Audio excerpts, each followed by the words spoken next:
Betty on the streets, yeah, she brings the heat. Drama around the corner, feeling that beat.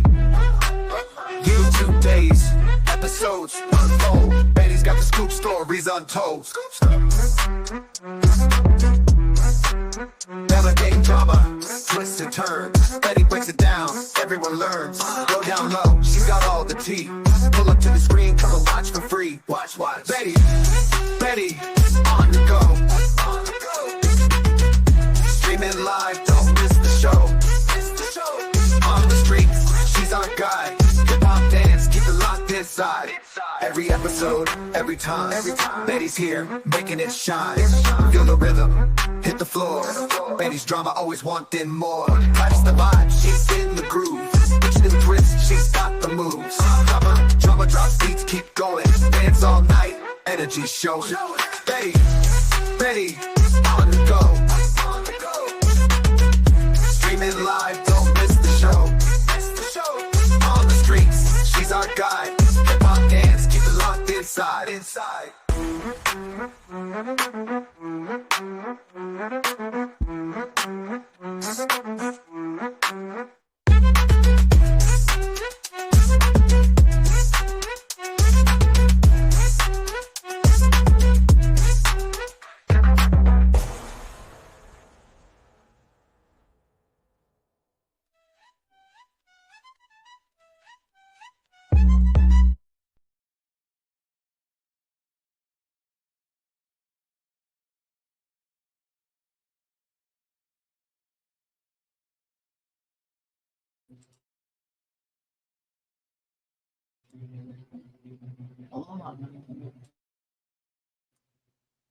Good morning, everyone, and welcome back to YouTube Days. I am your host, Betty Washam.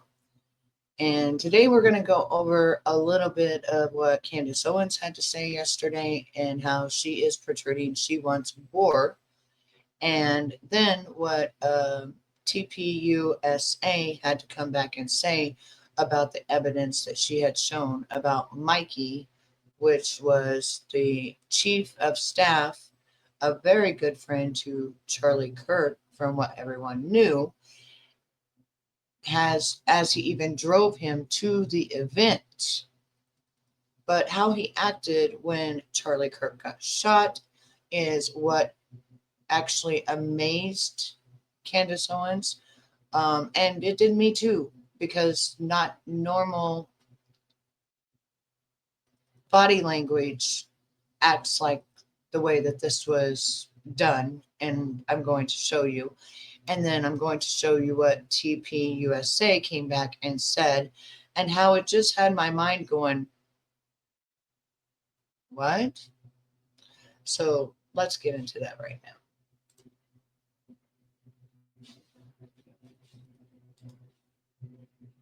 now. And like in the event that he had been horrifically assassinated in front of the world, JFK maybe had a succession plan.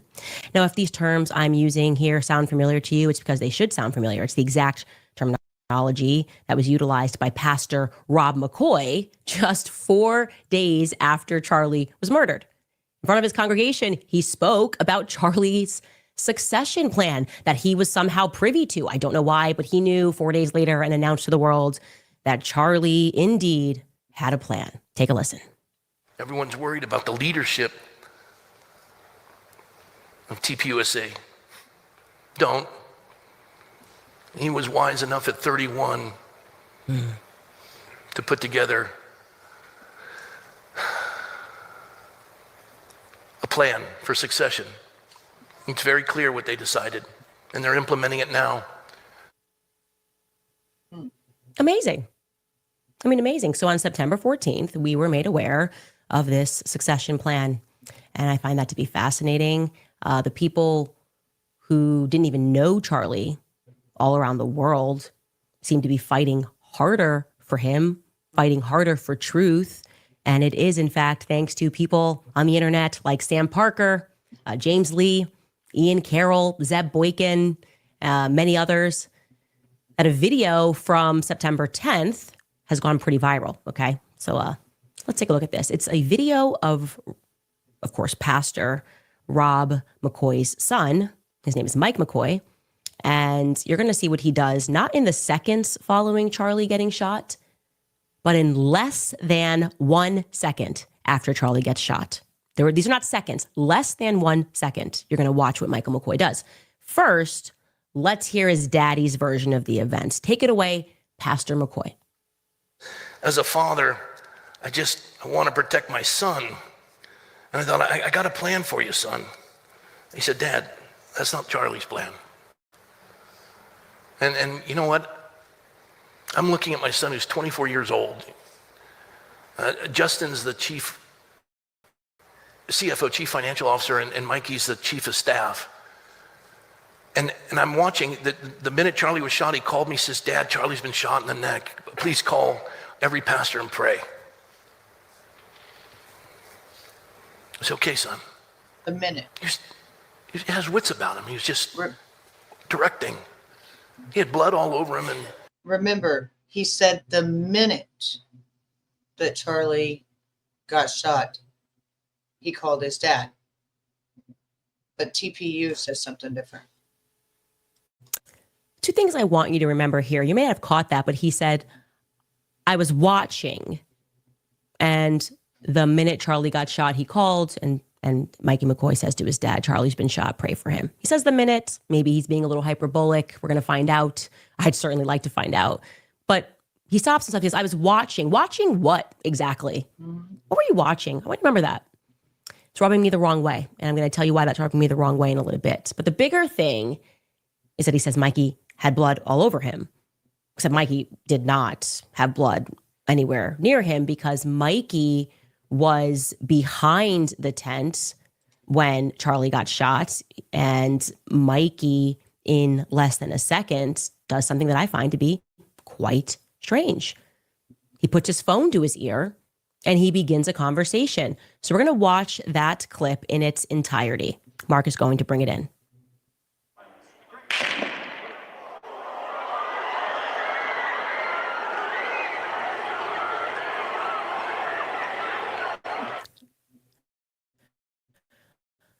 So we decided to slow this clip down, and we're going to watch this clip slow down so you can see that it is exactly 834 milliseconds from the time that you hear the shot. That is how long it takes for Mikey McCoy to put the phone to his ear. Now, why is that precise timing so important?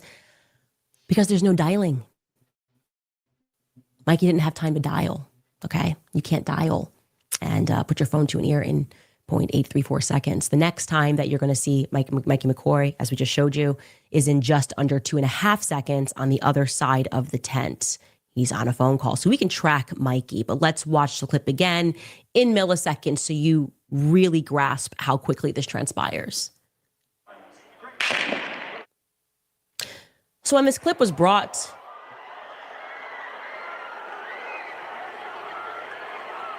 Here we go. We're tracking that. Yeah, when the clip was brought to my attention, I obviously have a file, a big folder of files of every angle, and I decided to... Okay, so that right there, you can see what happened, okay, and how it transpired. That's what I wanted to show you. TPUSA comes back, and this is what they had to say. And this baffled me. I was honestly, I was completely baffled as to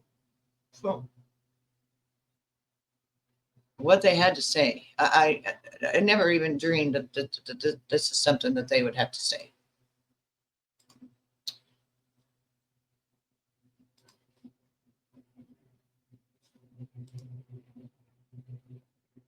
Let's see, is it that one?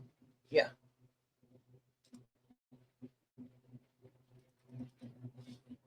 Let's make sure. So they came back and they had this to say. And it's just, I just, I'm starting to just things are weird. They're just very, hang on just a second. It's just beginning to be very weird. All together here. None of this makes any sense. Even as a person like me, just looking in from the outside, not even knowing these people, the energy around it, the way that they're talking.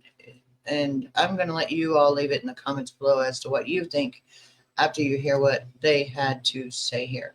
We got to do a little addressing of a video that went viral this weekend, and it's a video of Charlie's chief of staff. We made the decision that we wanted to address this head on because, candidly, there's so much intrigue, and I'm gonna do a generous thing. The intrigue is because people care about Charlie. Okay, so that part I understand. You're more generous than I'd be. Yes, and that's fine.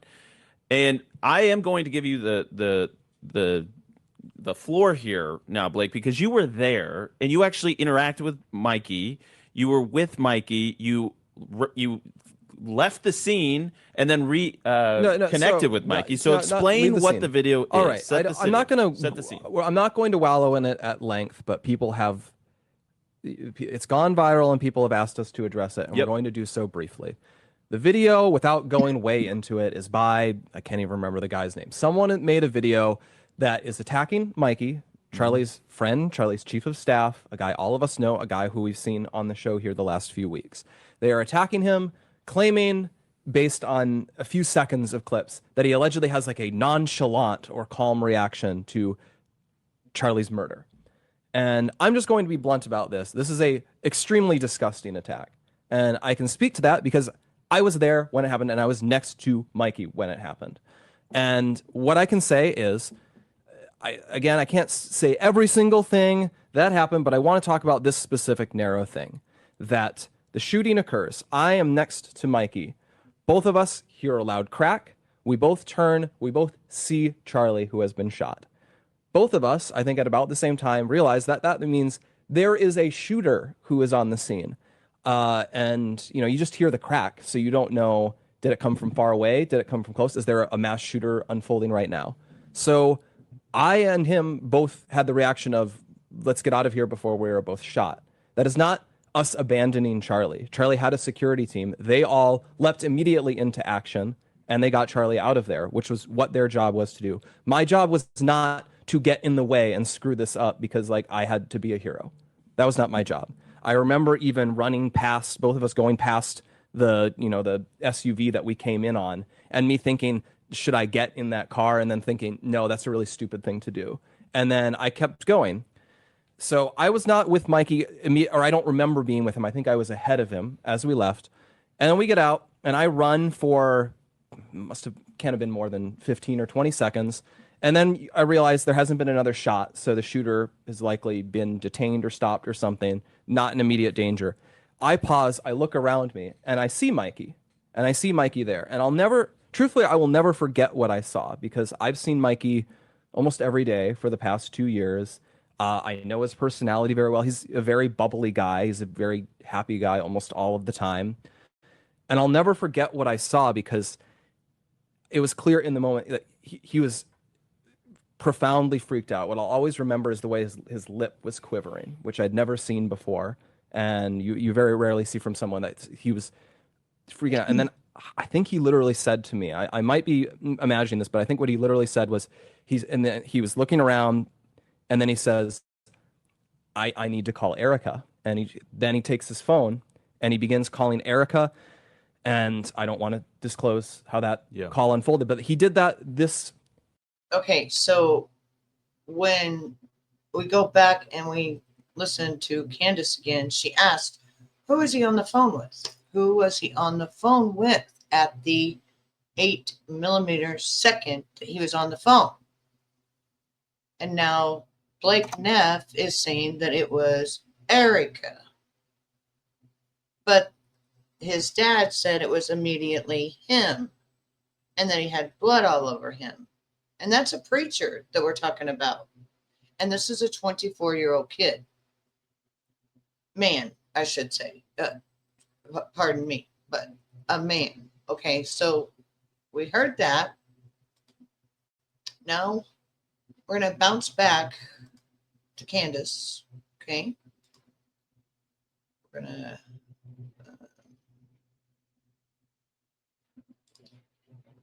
I'm going to remove this for a minute. We're going to bounce back over here to Candace.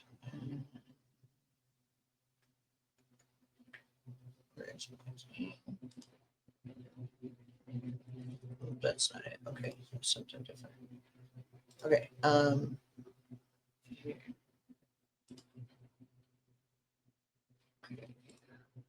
Sorry about that. I'm still learning. All right, we're going to bounce back over here to Candace. And hear what she said again. Track Mikey from every angle available to see, like, maybe we just missed it. And he did at some point put that phone down, dial a number, speed dial, hold down one. I don't know. Maybe we missed it. Because that seems automatic, right? 0.834. That seems pretty quick. And no, he doesn't do that. We even have him in front of Charlie's car when Charlie is brought to the car, the waiting car rather. He is still on the phone. And I can show you the clip of that. Take a look at this. Don't worry, we'll slow it down for you. See him in the background with the backpack. It's Mikey McCoy. Okay. So what are we to make of that? The only logical conclusion that I can come up with, and many others, because I've pressed, I said, play devil's advocate. I want you to advocate for Mikey McCoy. I want you to play lawyer, and you are representing your client, Mikey McCoy. What was he do? How did he do it this quickly? No one could win this game. The only logical conclusion that we come up with was that Mikey was already on a phone call at 12:23 p.m. By 12:23 p.m., he was already on a phone call. So I said, let's go back a little earlier in the footage and see if we can find when he actually maybe dials onto the phone. Maybe we can see him pick up the phone and begin a call before the shot takes off. And then after beginning that call, if we're following this logic, that would mean he puts his phone down until Charlie gets shot. And we were able to find what we think could be that moment. And I can tell you that it is 1 minute and 45 seconds approximately before that shot goes off. And we can watch that here. You see Mikey's on his phone here, and you're going to see he pulls it up and he starts to cover his ear again. Now, that could be unrelated. Again, we're taking a guess here. That's what made the most sense to us because we couldn't justify it in any other way. And I want to be clear, we're not here to make assumptions, okay? And we wouldn't have to make any assumptions if Turning Point USA could just tell the truth. They could just be open and they could be honest about everything. Okay, I obviously went out to both Mikey McCoy and Andrew Colvett for a statement, asked those two questions. Hey, who were you on the phone with? What's going on here? No response. Okay, now remember that.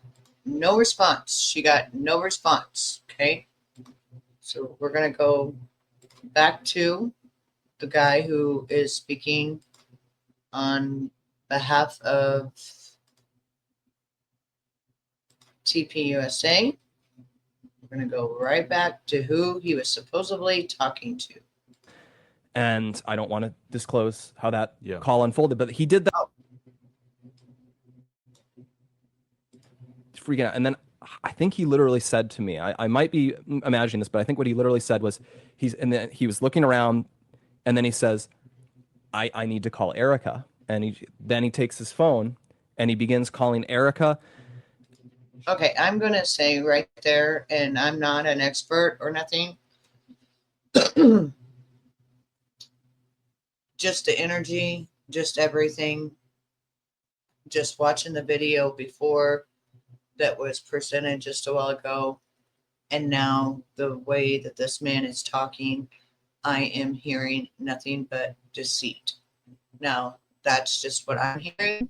That's just what I'm feeling in this energy and the way that he's talking. And why couldn't Mikey just tell Candace that he was talking to Erika? Right? I feel like they had to come up with something fast. But as you've seen, he was already on the phone. So let's go ahead. And I don't want to disclose how that call unfolded, but he did that. This you know, your mind extends all of this, but that is happening within a minute of all of this occurring. I remember he calls Erika. Around the same time, I pull out my phone and I call my mom just to say, Mom, there's been a shooting. You're going to see it on the news. I'm okay. Hi, Mom. I'm okay. My boss isn't, but I am. Nice. You know, pray for me. I've got to go. And I remember that call. And around the time I put that phone away, and then he immediately calls his dad. He calls Rob McCoy. So then the second call is his dad, but Dad was watching from what he said. I was watching. Okay. He says, Dad, someone shot Charlie. You need to call all of your pastor friends. Charlie was hit. We need everyone to pray right now. And that's what he told him. And I guess it's very disgusting for me as someone who witnessed this, who saw Mikey hugely distressed and then step up in the moment. Oh, hugely. I've seen stress. But someone just gradually walking away as if like they know for a fact no one's coming after them to take them out next. And just walking away from your friend who just got pow-powed. Calmly walking away, not knowing if there's still someone on the loose that's after all of you all at the same time. You're all in it together, right? Because after that call was over, I saw Mikey like, oh, after that was caught. See, liars always, I'm telling you, you have to listen to every single word someone says. Because his mind is racing faster than what he's trying to say. And after that was caught.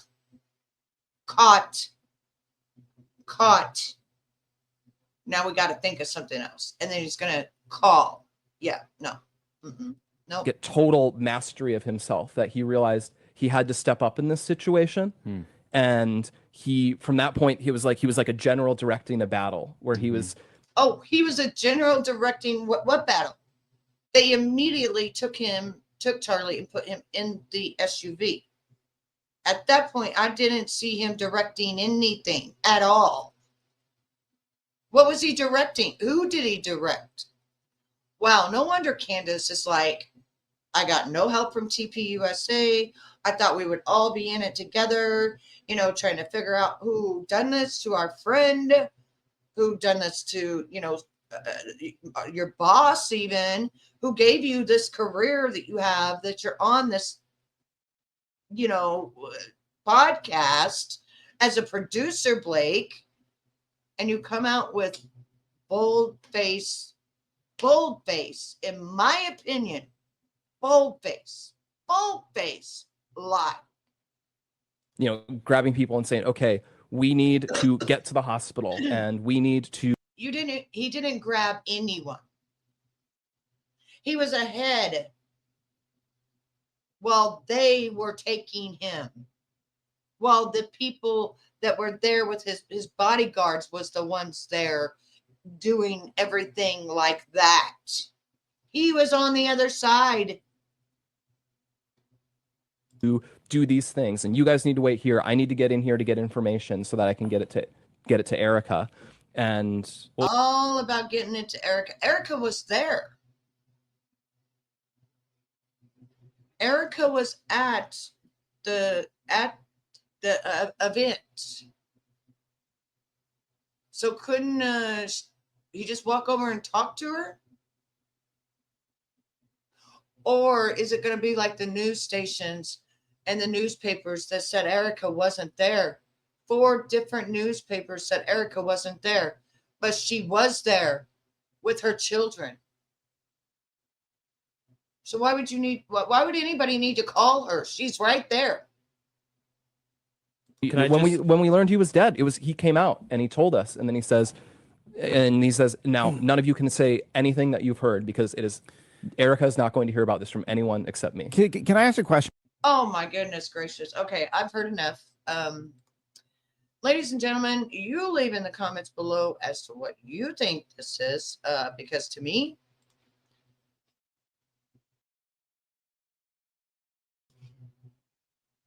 I hear a bunch of mumbo jumbo,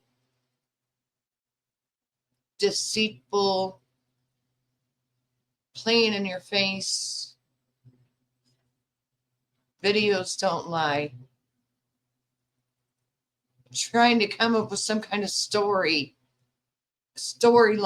and why?